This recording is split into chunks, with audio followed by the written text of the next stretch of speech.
C'est sûr que quand on est arrivé, nous, on a acheté la place en 99, puis avec la maison en premier lieu et le vieux moulin, on s'attendait pas quand on avait fait l'acquisition du moulin que c'était une bâtisse vraiment là, qui dégageait vraiment quelque chose de vraiment spécial.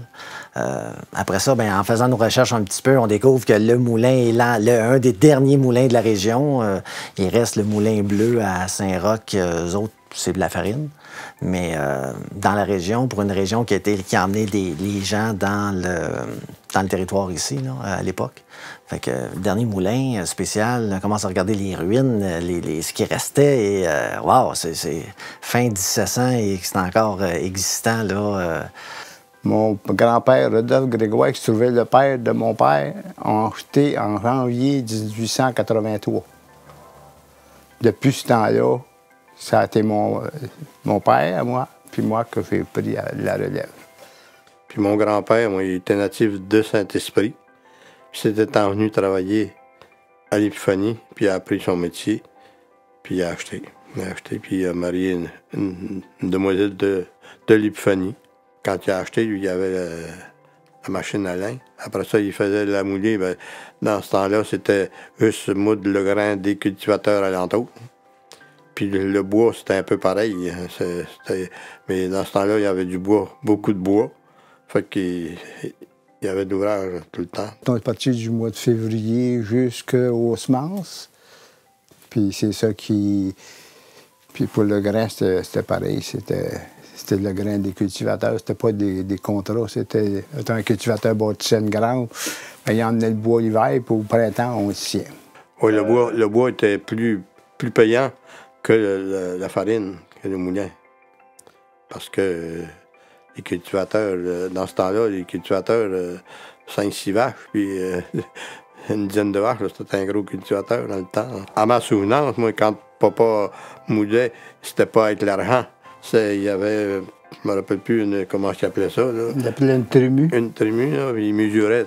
Dans une poche, mettons une grosse poche, il prenait 2 trémues, puis fait que c'était ça paye. Il se payait avec le grain. En fait, il n'y avait pas d'argent autant sur un bord comme sur l'autre. Hein? La croyance des gens, un moulin, c'est un moulin à vent, comme qu'on voit dans toutes les... habituellement, ou la roue sur le côté, là, mais un moulin à eau, avec une turbine à l'intérieur. Puis, tu sais, les gens sont toujours surpris que c'est spécial, là. Puis c'est la pression d'eau qui rentre dedans qui fait tourner la turbine. C'est là que, si on descend dans le sous-sol, on va voir toutes les machines là, qui font... Ils appelaient ça un rouette. Ça doit avoir, pour moi... de diamètre, ça doit avoir 7-8 pieds de diamètre, toutes des dents en bois, qui tombent sur une roue plus petite, qui donne le coup, c'est un autre shaft. Il y a un paquet de pouilles là-dedans, c'est ça qui donne la puissance. Ça prenait une dénivellation là, assez importante, là, entre... et c'est pour ça que ça devenait comme un endroit stratégique là, pour faire le moulin à l'époque.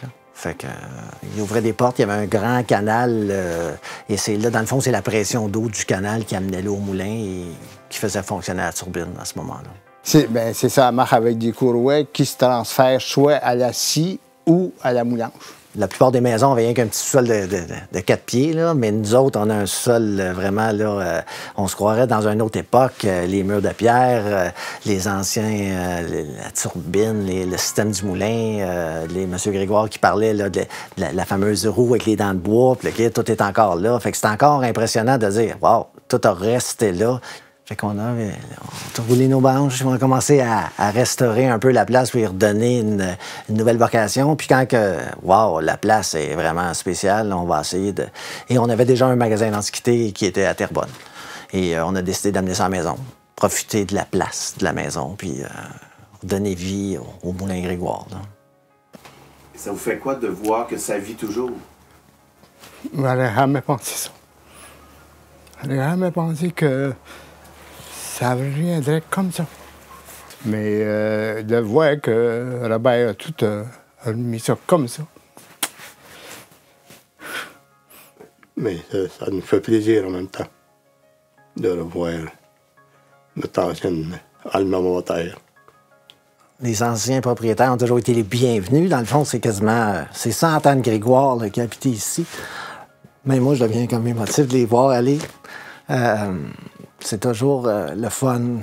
Ils sont chez eux. Là. Fait que ça suit.